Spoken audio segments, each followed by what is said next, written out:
Hi friends, it's Sarah, the owner and maker behind Multifarious Nature. Thank you so much for joining me today. If you are a new viewer, a big welcome to you, and I've had a couple of you recently, so welcome. And if you are a returning viewer, huge welcome back. So glad you guys are joining me for another episode. And we're gonna dive into shop update first. Very exciting news. So I have some new colorways in store. I'm gonna be starting to dye those up tomorrow. Actually, I dyed one up last week, and then I have a couple more to start dyeing up. Very fall oriented. You can definitely wear these colors any time of year, but to me they scream fall. These are my fall colors, and I'm very excited to dye them up. So I'm going to be starting to dye more of those tomorrow and in the coming weeks here, so bear with me. I really can only dye so many colors because I'm quite limited with my time. So I do try to dye on Fridays particularly, so I'm going to get some of those colors dyed up, and then also, of course, I'm going to be dyeing Advent colorways. So I already did the first colorway. I'm going to be doing the second sock set tomorrow, so I'm very excited. So for those of you that are not familiar, my Advent this year are 4 sock sets that you can open each Sunday. You can open them whenever, but they will be shipped the end of October, so that way you'll get them in plenty of time to open starting the first Sunday of December. So that is kind of the way I am orienting it this time. You can open it whenever, but I am going to be opening it each Sunday of December leading up to Christmas. So very exciting. Oh, lots of layered colors. The first one, I absolutely love, you guys. Oh, it turned out just the way I was expecting and hoping it would. So I'm very excited. These are all one-of-a-kind, limited run colors. They are dyed up specifically for this Advent. So I'm super pumped about it, and I get to dye another color tomorrow. So very exciting. Very, very exciting. Can you tell I'm excited? All right. We're going to get into WIPs. So, works in progress. I haven't done many works in progress this week. I've pretty much focused on 2 projects, one in particular. And we're going to dive into those right now. And this is what I totally forgot to talk about one of these projects last podcast, so last Thursday. I had mentioned something about the fact that I'm trying not to, not that I don't want to, I'm trying not to knit all of a certain designer's pattern. I try to branch out and do multiple designers, but there's this thing that Andrea Mowry does during her birthday, and she has a big sale where she gives you the discount of whatever her birthday is. She gives you that discount off of the price of her patterns, and she had 40% off of all of her patterns. So I snatched up a bunch of her patterns, and I'm really trying, just like I'm trying to be thrifty, not with this yarn, this is my shop yarn, but with like my stash, I am trying so hard to knit from a stash. And so if I purchase patterns, I'm trying to knit from patterns that I've purchased, and I have a lot of Andrea Mowry patterns because I love her patterns. They're beautiful and they speak to me. I've discovered many new designers though, especially recently. I've been kind of picking away at Ravelry, and I've been finding a lot of other wonderful designers out there. So I probably have more patterns that I want to knit right now than I could even possibly knit in my lifetime. I don't know. I think I'm running into that problem. Anybody else have that problem? Is it just me? Anybody else? Let me know in the comments below. Do you have an abundance of patterns that you want to knit? Do you have no idea how you're ever going to knit them all? Join the club. All right, so our WIPs. We'll start with the Big Cozy Cardi, which you guys are familiar with. And this is, of course, by Andrea Mowry, as I kind of alluded to. This is using my Multifarious Nature colorways in Chestnut. And I finally got to start, I think last week I told you, or 2 weeks ago, I finally got to start with the Autumn Kiss colorway on the collar. So that's where I'm at. Of course, I'm mid-row, naturally mid-row. Here we go. I'll give you the right side of the fabric. Got my adorable stitch markers, and one of them fell off. Hopefully it's around here somewhere. Otherwise, it's probably in my car. Got these super adorable bumblebees protectors, needle protectors, but the other one fell off, so it's probably in my car. I better go search for it, or it's in the garage where I took my knitting out. All right, so here is my right side of my fabric. I am working on the collar. So you first do the body, and then you work on the collar, and then you work on the cuffs, or like, they're like huge cuffs. They're gonna be like a long cuff, so, which I love, because it's kind of that Dolman style sweater where it has this big like draped sleeve on it, which normally I don't like because I feel like I constantly need to dip my arm into things. But the nice part is it has a long, like, I'm showing you over here like you can see. It has a long like cuff on it, so that way your wrists, and they're ribbed, so your wrists won't like dip into something, which I love that pattern detail. So, like I said, I'm working with my Autumn Kiss colorway. I absolutely love it. I've been waiting so patiently to keep working with this. It is so much fun to knit with, too. This is on my alpaca floof base. It's alpaca and silk. It is so stinking soft and fluffy. It's like butter. I absolutely love it. I hope that Mohair is going to be a similar experience. I don't know. If you guys didn't watch my video from over the weekend, I posted a very special edition video about Michigan Fiber Festival with all the goodies that I found, and I talk about a mohair fleece that I found. So I need to process that fleece, which I will also be doing this weekend, because apparently I'm doing a lot of laborious things this weekend.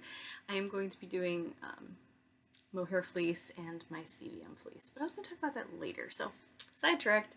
All right, so we've gotten further on our collar. I still have quite a bit more to do. This is wonderful stockinette. Stockinette. So I do purling on one side, knitting on the other. It's very relaxing. It's very relaxing. I absolutely do quite love working on this. I got distracted by another pattern here.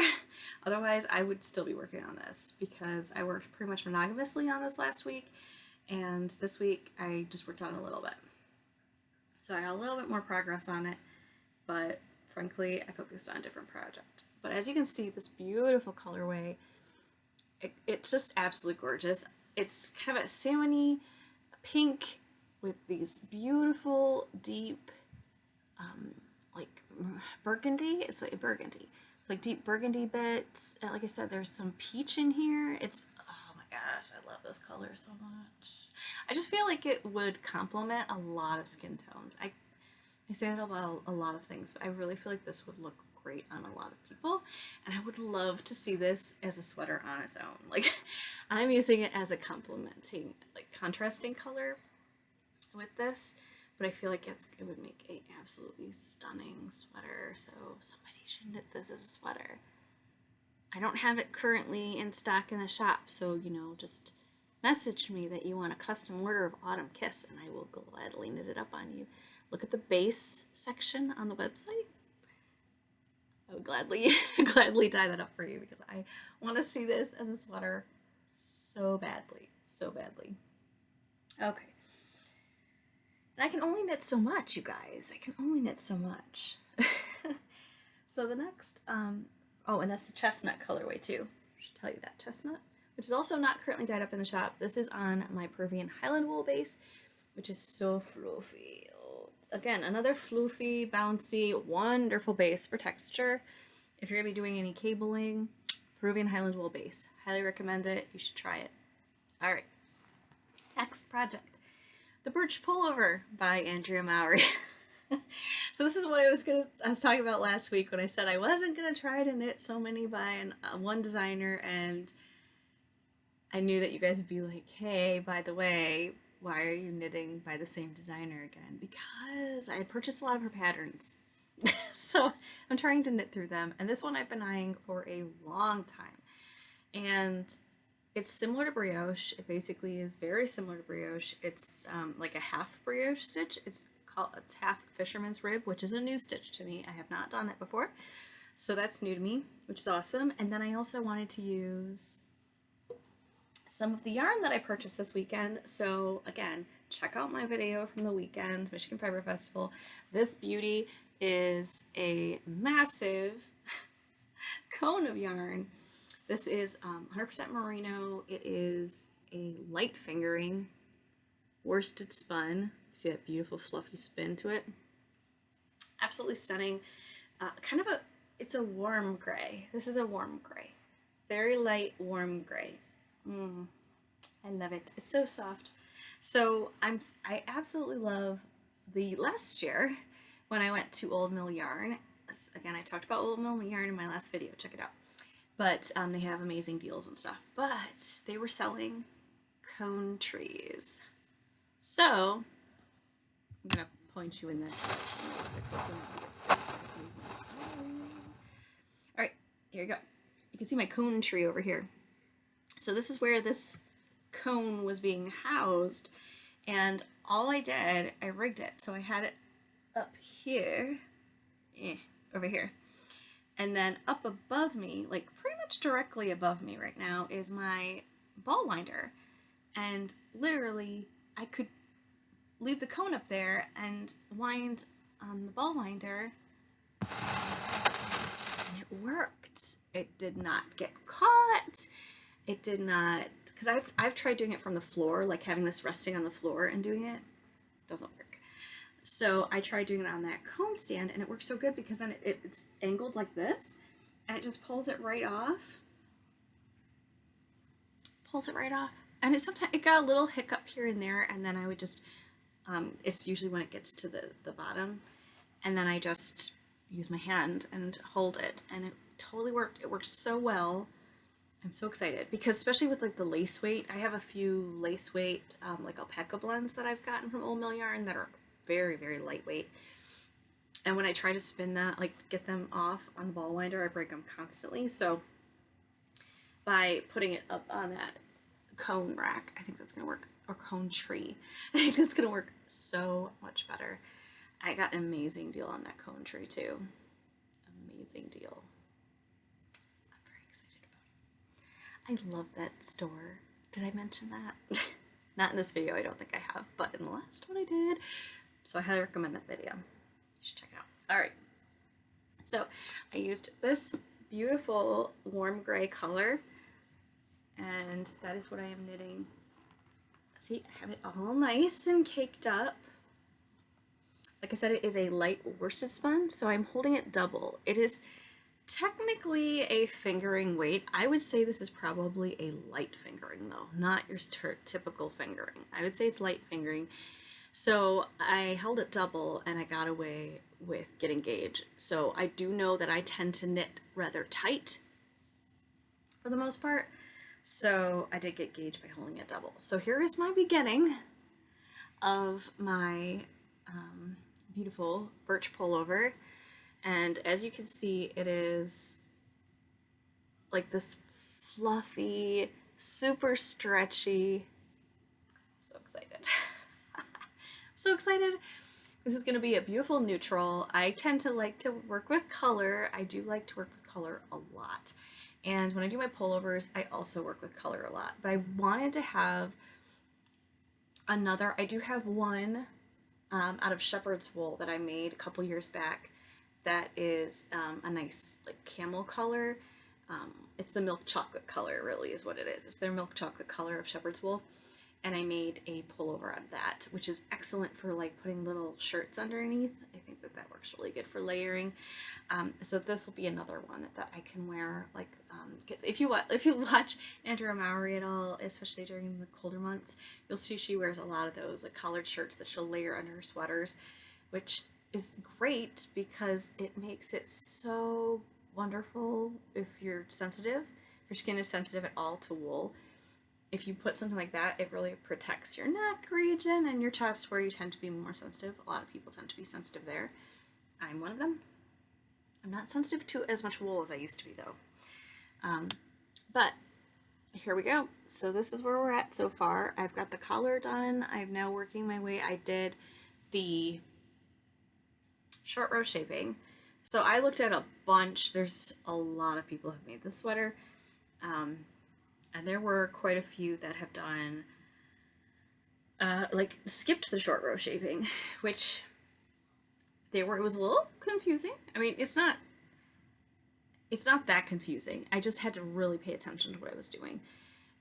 So that's, I guess, the confusing part. If you don't pay attention, it'll be really confusing. But if you pay attention, you can do it.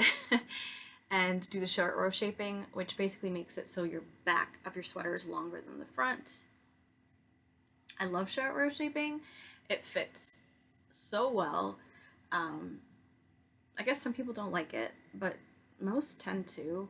So I did do the short row shaping. So as you can see, there's like a few stitches here, but then there's a lot of stitches here. That's the back. And I really like the way it turned out. The wrap and turns, she used wrap and turns, and I really like the way they turned out. So wrap and turns with half fisherman's rib, it just blends right in. It's just so stretchy. I'm thrilled to death with how this is gonna fit.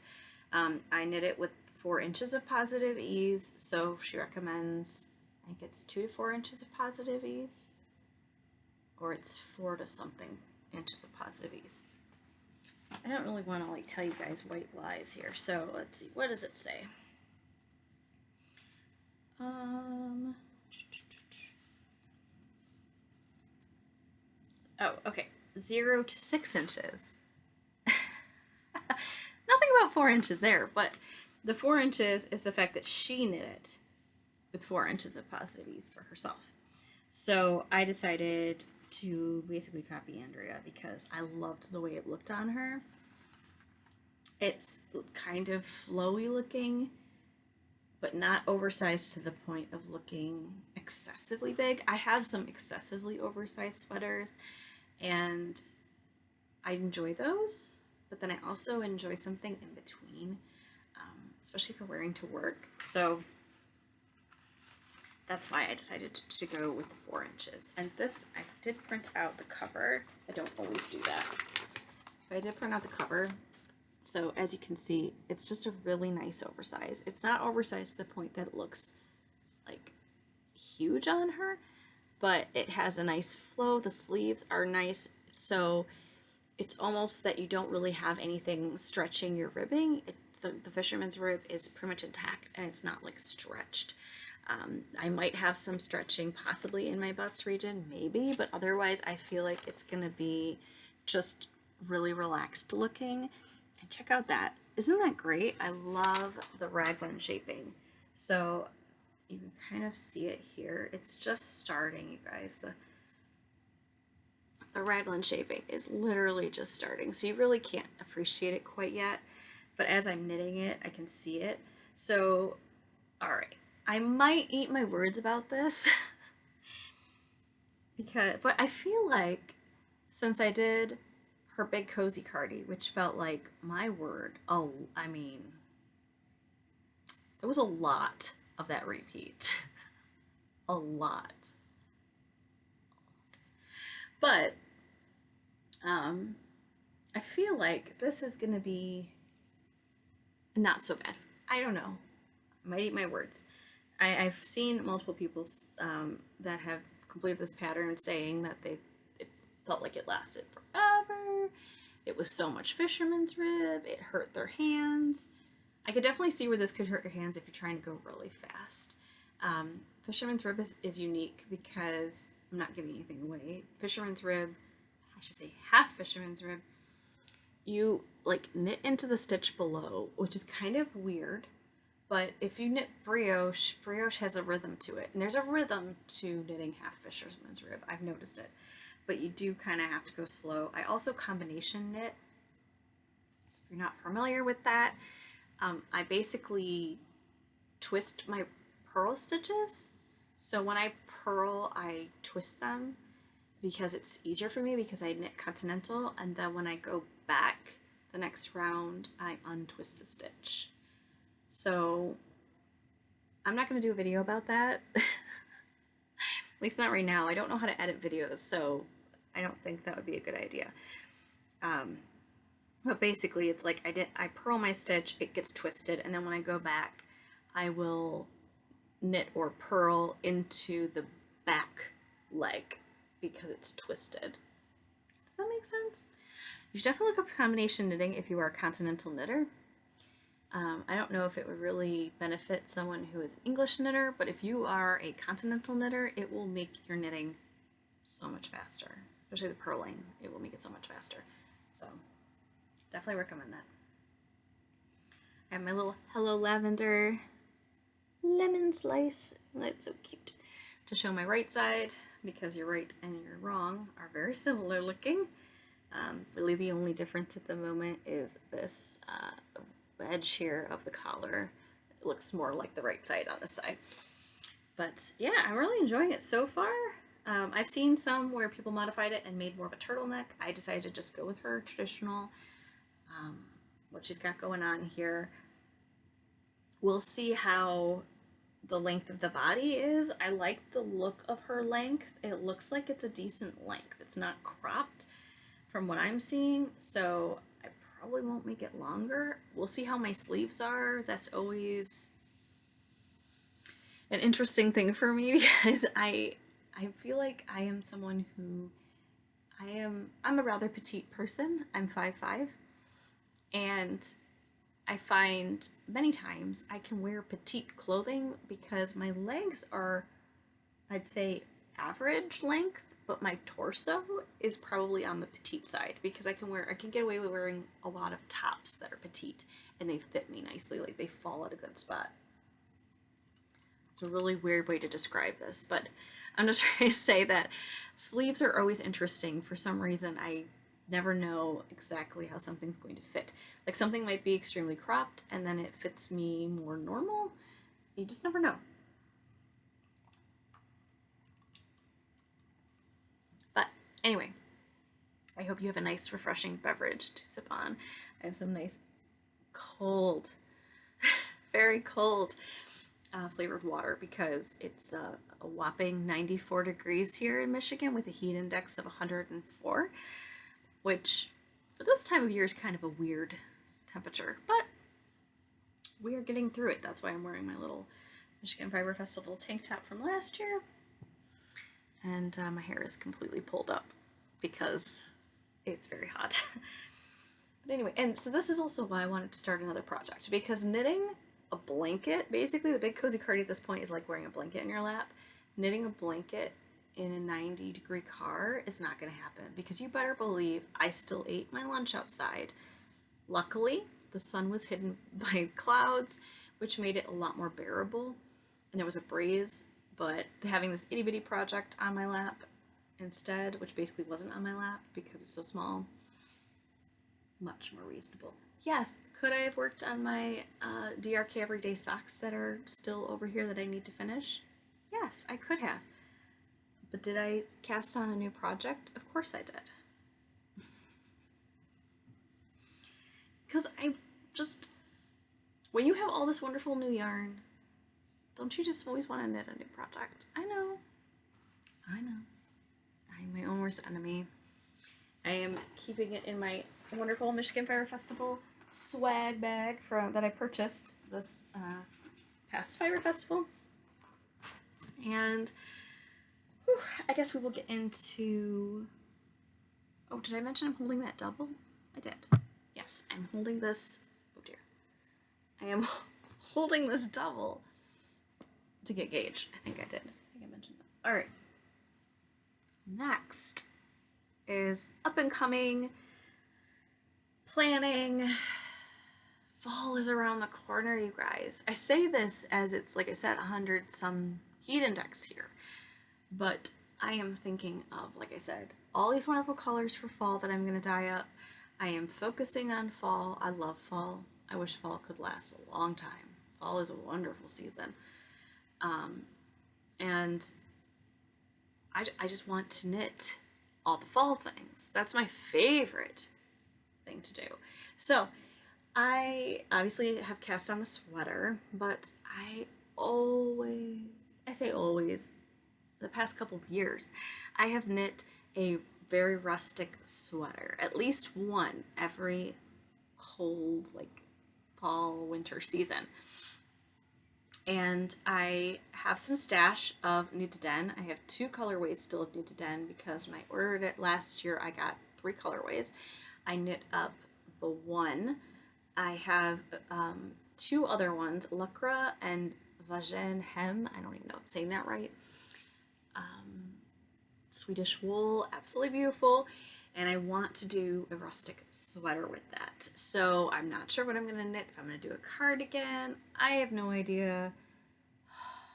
And then, which I talked about in last week's video, or the weekend video from the Fire Festival, I have a sweater's quantity of stunning, always stunning, always stunning, I want to show you. Lopi that I got from my mom. She found a lot of Let Lopi. So I have a sweater's quantity of Let Lopi to do like a colorwork sweater. So that's like the new shiny object too. I'm like, Nutiden, colorwork sweater. Nutiden, colorwork sweater. I know, why choose? Why not just do both? Anybody have project complexes where if you knit too many projects, you're like, I just want to finish them? So, full disclosure for those of you that are new, when I first started knitting, I was a very monogamous knitter. I would knit like 1 project at a time, maybe 2. If I hit 3, I felt a little overwhelmed and I wouldn't go over that. Now,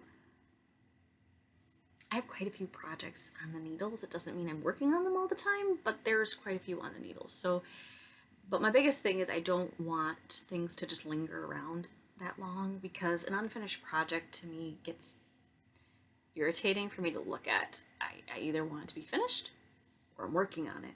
I don't want it just sitting lingering somewhere. I have a Stephen West pattern that is looking at me over here right now that is giving me the eye, and I understand I need to work on it. It's the Rain or Shine shawl. It's a wonderful shawl. I need to work on it, but there it sits. So that's what I mean. I try not to do that, but now that I've kind of keep casting projects on, also started spinning yarn from fleeces. Who am I? I love it though. I absolutely love it. So this is what happens when you get, really involved with fiber. It's a wonderful rabbit hole. It just sucks you down and there's no coming back. Yeah, there's no coming back. Anyway, so yes, that is what I'm dreaming about, is a very rustic sweater. And I say rustic not in the means of scratchy, because I know sometimes people think scratchy. I don't mean scratchy. I mean rustic as in closest to the natural form of the wool. So Nutiden is a lot of it still has, she says, in the grease, like a lot of it still has quite a bit of lanolin in it, which is wonderful. It's so wonderful. And then, of course, all the fleeces that I process, I tend to not overly process them, which some might say isn't. There's not a right way, guys. As long as it's clean. So I get it clean. I soak it first, and then I scour it. But I only scour it so much because I want some lanolin left. One, it protects the wool. Lanolin is very good for the wool. It keeps it from being crispy. You don't want it to get crispy. That's not good. You want it to be moisturized. So having a little lanolin is a good thing, which is why many wool washes have lanolin in them. There you go. So just a little fun fact there. Also, if you're new to spinning, it really helps with the whole like drafting and everything, having a little bit of grease in there. It really helps. It also is extremely moisturizing for your hands. Unless you're allergic to lanolin, which some people apparently are, which, oh my gosh, that would be awful. I would hate to be allergic to lanolin. It's like being allergic to chocolate. Oh, no. That would be awful. Yes, because very moisturizing. So, yes, I'm looking at a pile of floof that I want to spin too. So there's just so many things that I want to do, and just so little time, and I only have 2 hands. But if I could do multiple things at once, that would be amazing, wouldn't it? It would. All right. So yes, that is kind of my next. Also, as I mentioned, washing the fleeces. So I have a CVM fleece, absolutely stunning, gray, very obviously variegated. If you're not familiar with CVM, CVM stands for California, California, California variegated mutant, and it is a they are considered an improved breed. Probably take that with a grain of salt. From origin, they're originally apparently killed off because they didn't want them to be. They were not an improvement. Like, they were considered a flawed breed when they were mixing. So if the goal was to get a white sheep, and they ended up getting some that had like variegation to their fleeces, and that was no good. And then there was a family, which don't quote me, don't remember the name, should have written it down. There's a certain group, at least I think 1 to 2 people, that decided to save those CVM, the California variegated mutant, and continue the line and lineage of reproducing them. And now they are, I think they're not endangered anymore. They might still be like almost on the endangered list, but they're stunning. So they're variegated fleeces, so they're not a solid color. They're usually a couple colors, or like a variation of a color. So the one I got is, her name was Peaches. Peaches, she's still around. Peaches. It's a gray variegated, so there's a little cream in there. There's like a darker gray, light gray. I don't think there's any black in her fleece. Technically, yes, there is. It's the blend that makes the gray, but stunning fleece, absolutely stunning. Very greasy though, so that will take quite a bit of cleaning. But again, I want to leave a little grease in there. I don't think I'll have a problem keeping some grease in there because it's quite greasy. So what my goal is to put, I have like a large totes with lids, and I fill them with, I'd say, about 12 inches, it depends on the size of your fleece. That's a 6-pound fleece. So I'm going to put about a foot worth of, or 12 inches of water in this large tote. And then it's just cold water, fresh out the tap water. I will put the fleece in there, submerge it. I will push it down into the water a couple times, not agitate it. I don't really have to worry. It's cold water. I'm not going to felt it. So I literally am just going to go up and down in the water a little bit, put the lid on, pop it on, leave it overnight. And we're going to let it soak. And then tomorrow in the evening, probably, or late afternoon, depending how quickly I dye up my colors. So I also have to go to the grocery store early in the morning. But I'm going to dye up my colors, and then in the afternoon, we're going to start scouring. So what I do with that is I heat up the water. I actually use my hot plates. I do it outside, which that's why I'm grateful it's actually warm. It's the best time to scour fleeces is when it's hot outside, because then you don't have to constantly like heat up your water, because that's an energy suck. It really is a lot of work to do that. So if you can use, I found a really good method where I use hot plates. I use some large metal pots, and I put, technically I put hot water in there already, the first go around, and then I just turn up my heat, put a little bit of scours, it's power scours, what I usually use. I put very little bit of that in, get those heated up with the lids on, and then I do a first scour in the one, then I put it into the second one, which is also heated, and then I just use hot water out of the tap, like as hot as it'll go, and I put that in a bucket that I then take the really hot boiling fleece and just drop it in there. I don't agitate it because there's going to be a little bit of a temperature difference. I just drop it in there, so that it can slowly change temperature, and then I squeeze it out. By that I should say, by that point, hopefully it's pretty clean. If the water looks extremely dirty, I will let it soak longer. But there's some time in between all of this too, of course. And then I just pull that out, squeeze it, like I said, and yeah, then I will put it through my spin dryer to get excess water out, and then I let it dry, and that's it. It's that easy and that hard at the same time. It's a lot of work. It's very laborious, but I'm going to do the exact same thing with my mohair fleece that I got. This is going to be my first time processing a mohair. So I've processed quite a few sheep fleeces, but I have not done a Angora goat fleece, which is mohair, and I do understand that that's supposed to be a bit more on the be careful side. So I really want to make sure I do not agitate that. I asked the lady whose farm that I purchased that from at the Michigan Fiber Festival, and she did recommend, like, that was her biggest thing. Just don't agitate it. You do the exact same thing like with a fleece, but don't agitate it a lot, because of course it could felt. You don't want to do that. So yes, I have a lot, like I said, physical labor, but it's going to be about 80 degrees tomorrow. So cooler than today, which is great, but still hot enough that I can keep my temperature up. So a lot of work to do tomorrow.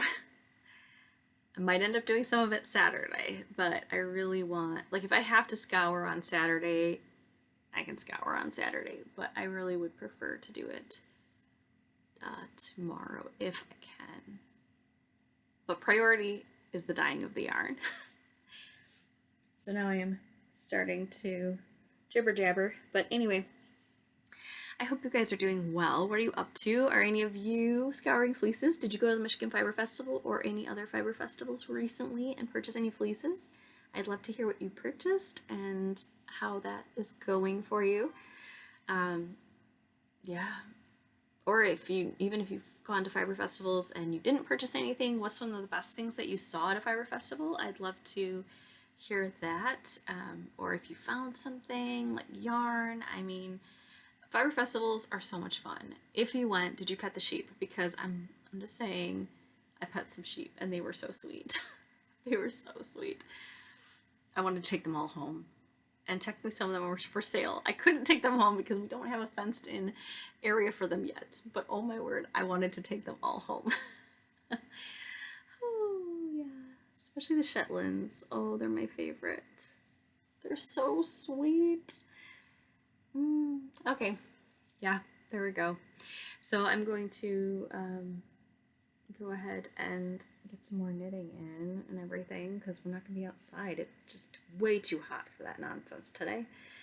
But I hope you guys are doing well. I hope you're staying cool wherever you are.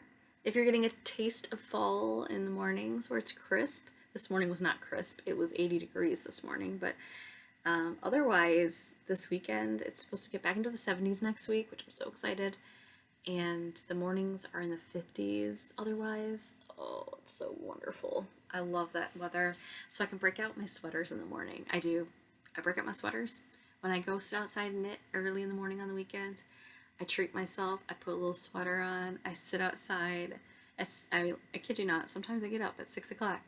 And it's the best thing ever. I know it can be hard to do sometimes, but treat yourself. If you wake up before 7 o'clock, before the sun rises, and you have like an area to sit outside, watch the sun come up and knit and sip on your coffee or tea, whatever beverage of choice, with maybe a hand knit item on, like a little garment on. It's the closest thing to heaven, you guys. I'm telling you, it's wonderful. All right, have a wonderful rest of your week, and I'll catch up with you soon. Take care.